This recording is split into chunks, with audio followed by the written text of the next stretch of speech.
Quédate en la casa, que en La Iguana nos quedamos contigo para informarte.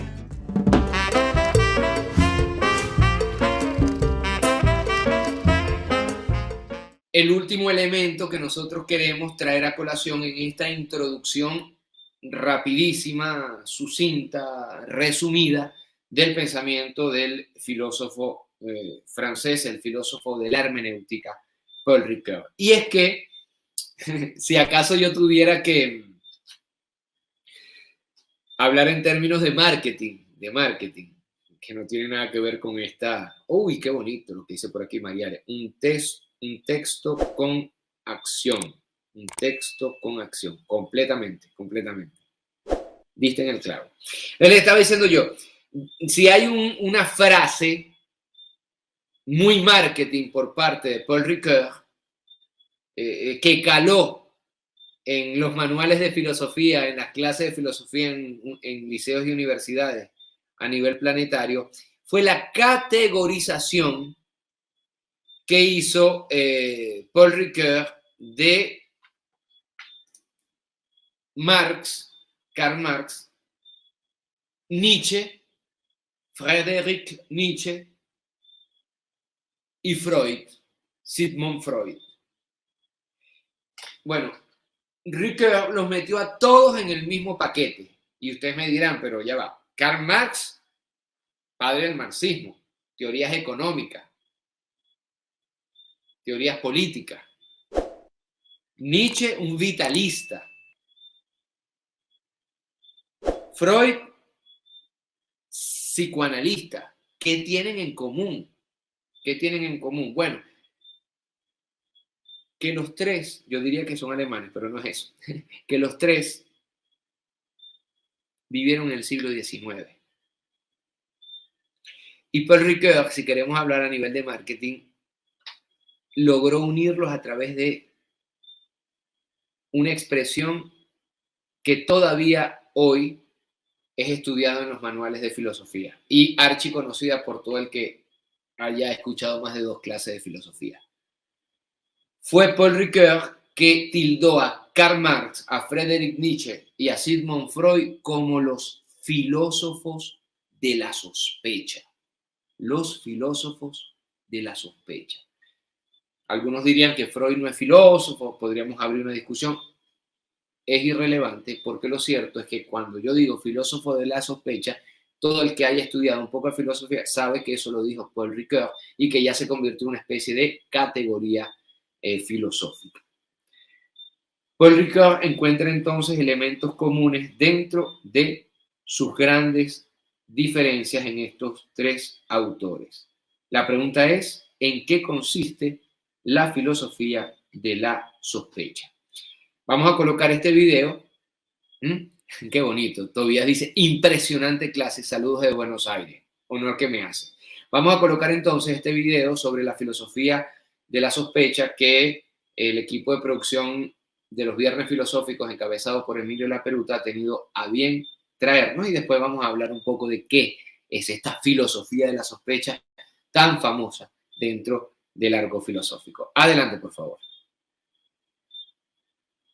Je pense d'ailleurs que nous vivons dans un moment culturel où nous ne pouvons pas ne pas vivre sous le régime de ce soupçon que nous avons appris avec Marx, avec Freud, avec Nietzsche, pour répéter la fameuse trilogie, la Trinité.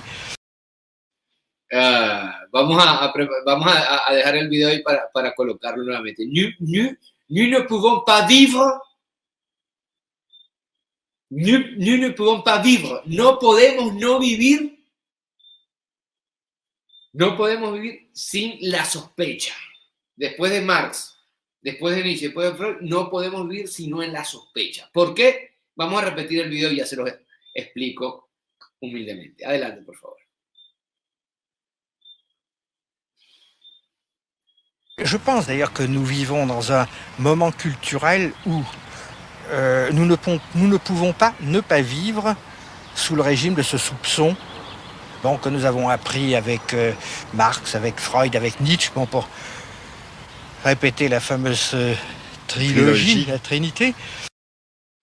Nous ne pouvons ne pas vivre sous le régime de la... No podemos no vivir bajo el régimen de la sospecha. Entonces, ¿qué tienen en común Marx, economía y política, Nietzsche, filósofo vitalista, Freud, padre del psicoanálisis? Bueno, ¿qué tienen en común? Poner en duda y criticar con el objetivo de cambiar el mundo, porque el siglo XIX fue un siglo muy duro. No digo que el 20 y el 21 no lo sea. Y no digo que ahora más que nunca tenemos que vivir nosotros de la sospecha, en la sospecha, pero eso es otro tema. El siglo XIX es terrible, señoras y señores, y estos tres pensadores tienen la intuición de que hay que cambiarlo cuanto antes. Por ejemplo, la revolución industrial. La revolución industrial. ¿Qué hizo la revolución industrial desde el punto de vista negativo, entre otras cosas? Bueno, llevar a ciudades a millones de proletarios en situación de pobreza, de explotación laboral, de hacinamiento. Eso fue el siglo XIX. Así llegó la industrialización. El siglo XIX colocó al obrero en una situación infrahumana, con sueldos de miseria para los trabajadores. El siglo XIX nos abrió los ojos sobre lo injusto que puede ser el mundo. Y yo iría más allá. El siglo XIX industrializó también el mal. Miren lo que estoy diciendo. El siglo XIX industrializó también el mal. ¿Por qué? Porque el mal, esa intuición individual o del pequeño pueblo o de la pequeña ciudad que en la noche no tenía luz antes de la industrialización y que hacía que todos se acostaran temprano y se despertaran temprano. Antes de la industrialización, el mal no podía ser desparramado de forma tan brutal sobre millones de personas. Después del siglo XIX, el mal se volvió una industria y las estamos viviendo. Y en tiempos de pandemia todavía más. Marx, entonces, quiso crear un mundo de seres libres e iguales. Era su intención para luchar contra el siglo XIX. Nietzsche, bueno, la moral está llevando a la decadencia en pleno siglo XIX al ser humano. La moral preexistente en ese momento para Nietzsche estaba llevando a la animalidad. Por eso propone Nietzsche, para salir de esta animalidad propia de la industrialización del mal en el siglo XIX, al superhombre como alternativa. Freud, bueno, plantea una visión diferente a la que hasta ese momento se tenía en relación a el ser humano y su razón. Trastocó todo eso. De hecho, ¿qué hace Freud? Argumenta que la psique humana no es racional, sino inconsciente y basada en pulsiones internas. Pulsiones que desconocemos por completo. Paul Ricoeur entonces dice que estos tres pensadores, estos tres filósofos, Kant, Nietzsche y Freud, son pensadores tan diferentes que poseen algo en común. ¿Saben qué es? La sospecha frente a este mundo de mal, por no decir otra expresión. La sospecha. Dice Rubí Dorante, sospecha, duda, muchas veces necesaria. Completamente de acuerdo. Completamente de acuerdo. Y no es en balde que Ricoeur recoja a Karl Marx, a Friedrich Nietzsche y a Sigmund Freud y los una bajo la categoría de filósofos de la sospecha. Por ejemplo, para Marx, testigo presencial del siglo XIX y protagonista del mismo, la religión es el opio del pueblo. Y lo estoy citando textualmente entre comillas, el grito de dolor del animal herido. Repito, para Marx, la religión siglo XIX es el opio del pueblo y el grito de dolor del animal herido. A nosotros nos quieren drogar con opio. No quiero hablar yo mal de las Olimpiadas, pero también es un opio. También es un opio que nos hace olvidar la pobreza, la desigualdad, la exclusión, etcétera, etcétera. Si para Marx la religión es el opio del pueblo y el grito de dolor del animal herido, esto quiere decir que es una forma de alienación, de negación y de búsqueda de consuelo ante el absurdo del mundo y ante la explotación que comenzó en el siglo XIX, pero que vaya si continúa. Para Nietzsche, Dios ha muerto. ¿Recuerdan ustedes? ¿Pero qué Dios ha muerto?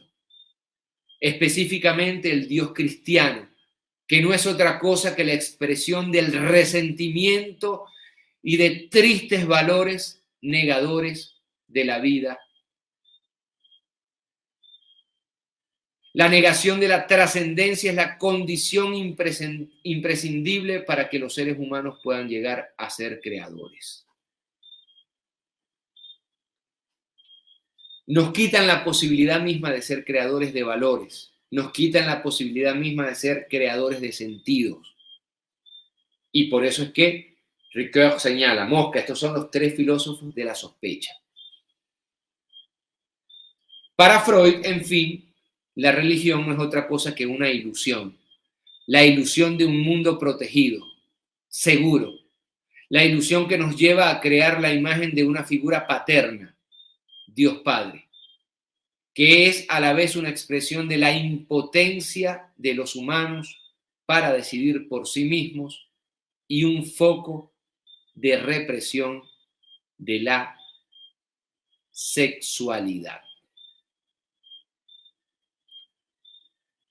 La sospecha entonces, vaya si tiene también una dimensión política, de preocupación política por parte de Karl Marx, de Freud y de Nietzsche. Recordemos también que Nietzsche habla de una gran política cuyo objetivo no es ninguna política de gestión en el sentido habitual del término, como lo puede hacer un alcalde. No. Nietzsche habla de una exigencia aristocrática en el sentido griego del término. Arete, que quiere decir virtud. La aristocracia en un primer momento no son estos vividores reyes y príncipes españoles o ingleses. No. En un primer momento griego, la arete quiere decir virtud, es decir, que la aristocracia era el poder en manos de los mejores, de los que demostraban mayor altivez, de los que estaban frente a las guerras, de los que daban su cara. Esto quiere decir entonces que la gran política, entre comillas, es una educación en el riesgo, en la afirmación de la vida, en el peligro para llegar a ser superhombre. ¿Qué propone Nietzsche para salir de la crisis moral? El superhombre.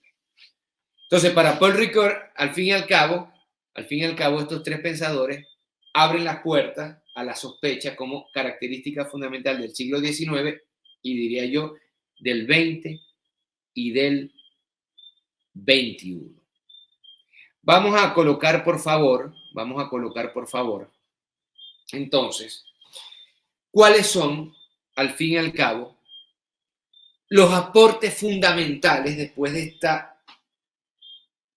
veloz recorrido por el pensamiento de Paul Ricoeur de una hora? Vamos a ver entonces cuáles han sido sus fundamentales aportes a la filosofía contemporánea. Adelante, por favor. Propuesto, ha ofrecido al siglo XX como conceptos claves y muy fecundos para pensar, como por ejemplo el símbolo da que pensar, la metáfora viva, la paradoja entre las diferentes temporalidades, la distinción entre mismidad e ipseidad, la distinción entre ética y moral. Son todas que a lo largo de su obra él fue proponiendo, pero son muy fecundos estos conceptos, muy fecundos porque dinamizaron a menudo pensamientos que estaban como estancados en una aporía tan tensionada que estaban como la muerte del sujeto. Él, para recoger la muerte del sujeto, es decir, él siempre decía, entre la humillación del sujeto por Nietzsche y la exaltación del sujeto de Descartes por el cogito, hay que encontrar una vía media. Exactamente, y ese es el gran aporte que hace Paul Ricoeur. Encontrar un puente, como lo dije yo al inicio de esta clase, entre precisamente la fenomenología, el método fenomenológico racional alemán de Husserl y la hermenéutica como factor interpretativo, donde al interpretar nosotros nos colocamos como protagonistas precisamente del texto y de la interpretación en cuanto tal.